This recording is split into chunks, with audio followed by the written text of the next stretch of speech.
Hi guys, I'm Gian. 안녕하세요, 곤쌤입니다. 제 실명은 김동곤이라고 하고요.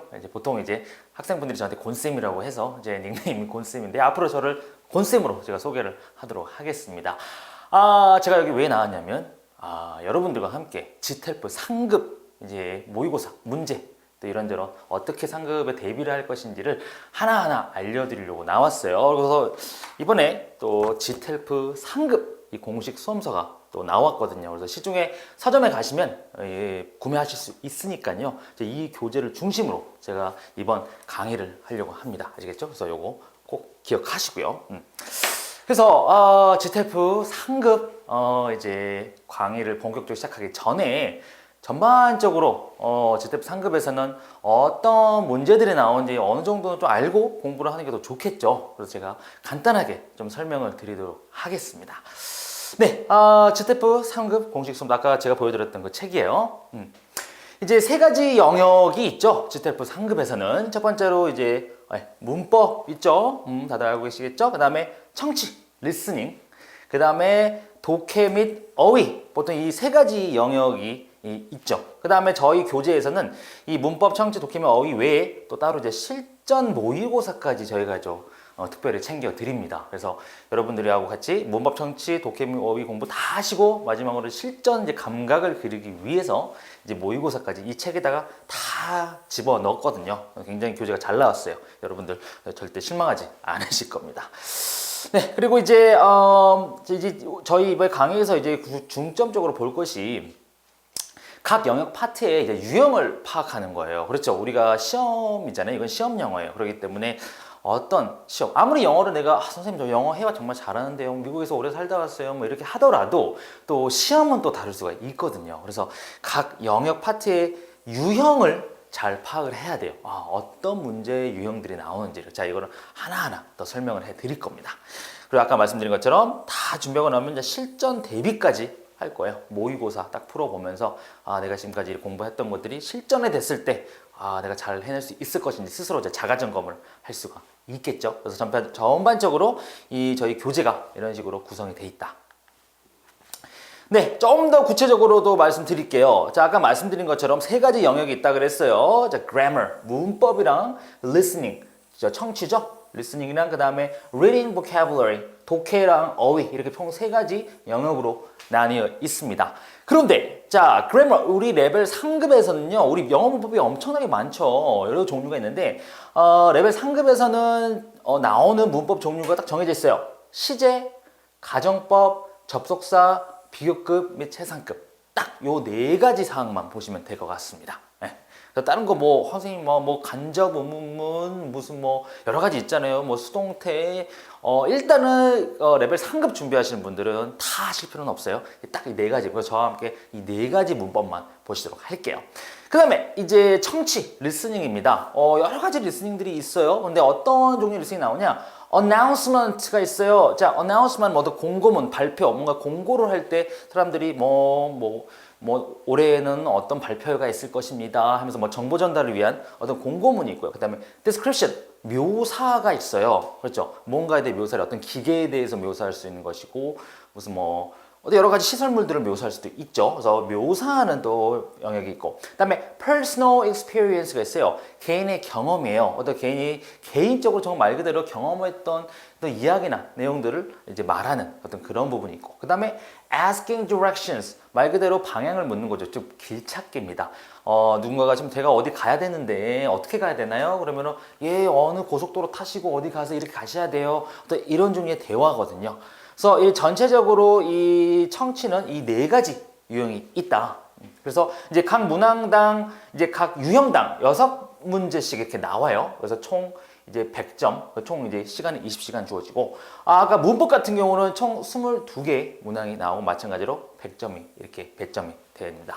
그다음에 마지막으로 독해가 있어요. 독해. 그래서 한국 사람들은 그나마 독해 좀 강한 면이 있죠. 자, 독해도 여러 가지 네 가지 유형으로 나뉘는데 첫 번째가 tourism article, 그렇죠. 어떤 관광지에 대해서 설명을 합니다. 그래서 그 관광지의 어떤 역사, 그 다음에 어떤 찾아갈 만한 어떤 관광지 이런 거를 소개하는 어떤 그런 내용들이 있고요. 그 다음에 historical biography, 어떤 역사적 인물에 대해서 또 소개를 합니다. 그 사람이 어디서 뭐 출생을 했고 어떤 업적이 있는지 그런 거를 또 말하는 어떤 전기문 같은 것들이죠. 그 다음에 personal letter, 개인적인 편지입니다. 공적인 편지가 아니에요. 개인적인 편지. 그래서 굉장히 뭐 내용도 그렇게 무겁지 않아요.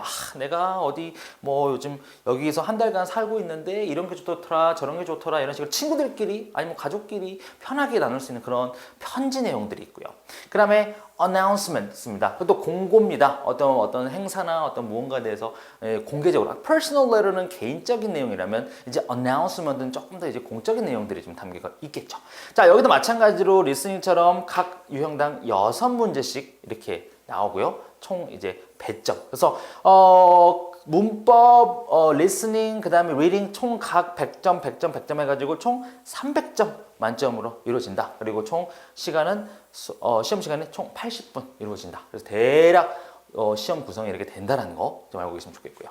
네, 그러면 이제 문법에서 이제 구체적으로 어떤 거를 보면 더 좋을지 좀 더 자세히 설명을 해드릴게요. 자, 전체적으로 문법에서는 아까 말씀드린 것처럼 시제, 가정법, 접속사, 비교구체상급 딱 이 네 가지만 보시면 된다 그랬어요. 자, 그럼 이 네 가지 문법에서 조금 더 구체적으로 또 들어가 봐야겠죠. 시제는 또 여러 가지 종류가 있는데 단순 시제, 진행 시제, 완료 시제 이렇게 보통 세 가지가 있죠. 그 중에서도 또 중요한 거는 주로 진행과 완료 시제가 조금 더 시험에 더 자주 출제가 됩니다. 그러니까 좀 더 집중적으로 진행이랑 완료 시제를 보셔야 돼요.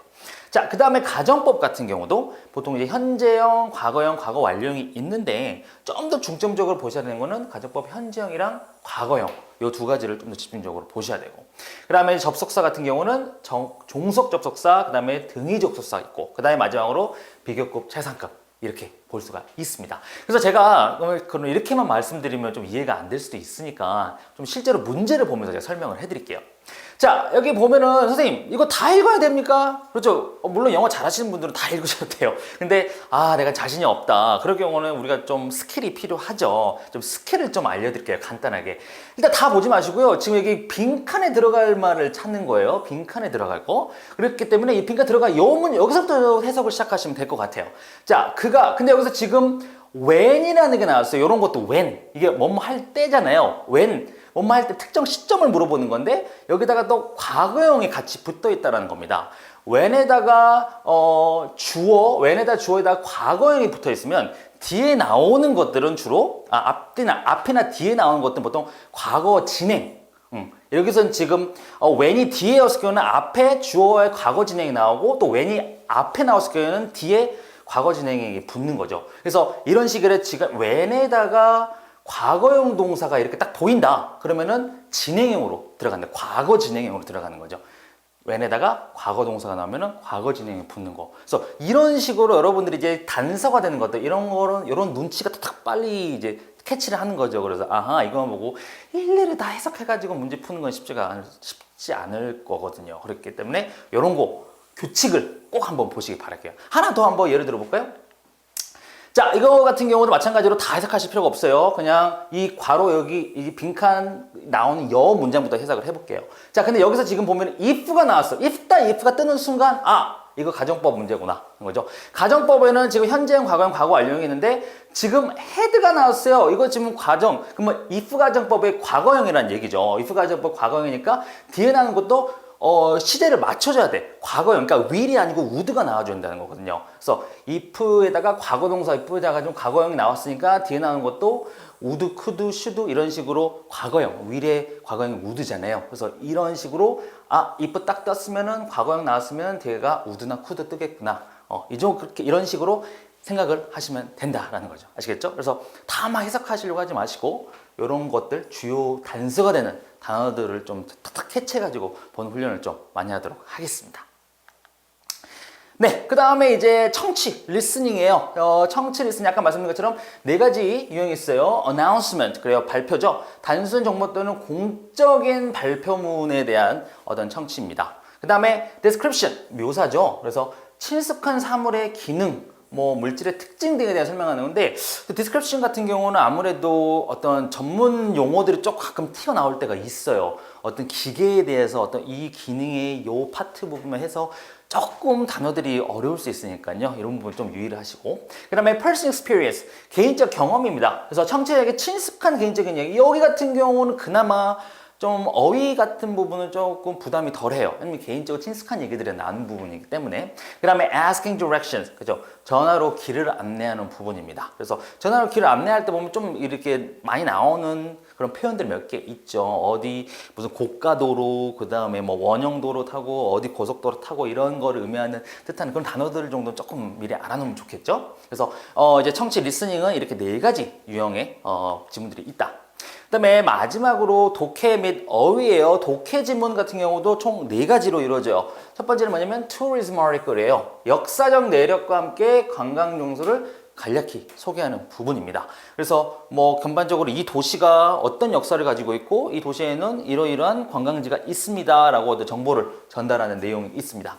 그리고 여기서 또 historical biography, 그렇죠? 역사적 인물에 대해서 소개를 해요. 마찬가지예요. 이 역사적 인물이 뭐 어떤 가정에서 어디서 이렇게 태어났고 그다음에 어떤 업적을 세우는지 이런 부분에 대한 내용들이 나오고요. 그다음에 personal letter, 개인적인 편지예요. 그래서 지인들하고 사적인 편지예요. 좀 그나마 tourism article, historical biography에 비해서 단어 수준 조금 더 낮습니다. 왜냐하면 대부분 개인적인 사적인 편지 내용들은 그렇게 어려운 단어 많이 안 쓰잖아요. 그죠? 그 다음에 announcement, 이게 이제 발표죠. 또 모임 또는 전문단체와 같은 조직의 활동, 회의 등 다양한 내용의 공고입니다. 좀 공적인 내용들에 대해서 이제 발표하는 이런 내용들로 이루어집니다. 네, 그래서 우리가 그럼 어떤 식으로 공부를 해 나가야 될 것인가? 일단 GTLF의 3가지 영역을 확실히 파악을 해야죠. 3가지 영역을. 그래서 GTLF 다루는 문법, 그 다음에 청취, 독해 및 어휘 3가지 영역으로 구성된다는 걸 명확하게 인식하고 있으셔야 되고요. 그 다음에 각 유형별 특징이나 문제 유형을 빠르게 파악하고 문제풀이 전략과 팁을 통해서 효과적으로 GTLF 시험에 대비를 하자라는 겁니다. 아까 말씀드린 것처럼 문법 같은 경우도 지금 if가 나왔으면 if 이거 가정법 문제구나. 근데 뒤에 지금 동사가 과거에 나왔으면 이거 if 가정법 과거형 시제이기 때문에 뒤에 나오는 것들은 당연히 또 과거형에 맞춰줘야겠구나. 이런 식의 어떤 공식들 이런 거를 좀 더 알아놓으시면 좋겠죠. 그래서 각 유형별 특징들이 있기 때문에 이런 거를 잘 파악하시면 좋겠죠. 그 다음에 각 영역 파트의 유형을 파악한다는 거죠. 아까 말씀드린 것처럼 문법의 경우 실제 시험은 파트로 구분되지 않지만 본 강의에서는 학습자의 편의를 고려를 해서 시험에 자주 출제되는 문법 유형 분석을 토대로 4개의 파트로 나누어 구성을 합니다. 그렇죠. 이제 실제 시험에서는 막 여기저기 섞여 있는데 저희는 이제 공부하기 쉬우시라고 그래서 조금 유형별로 나눠가지고 이렇게 딱딱딱 정리를 해드렸어요.